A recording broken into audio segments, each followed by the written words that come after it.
Evo, ovo je najnoviji patent. Dakle, ventilator na prekidač. Može se vidi prekidač. Ok, ventilator koji gruva, eto tako tu, među rešetke. Ovde je hladan vazduh, naravno. Ali ovde izlazi vreo vazduh. Vidite ovako.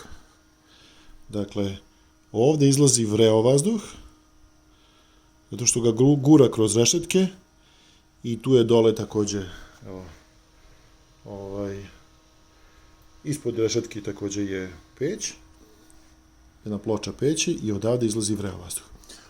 Ovaj ventilator je uzet iz napajanja kompjuterskog, kako je to napravljeno, od aluminijuma nosač, a radi, dakle, na kabel koji je od nekog kompjuterskog napajanja.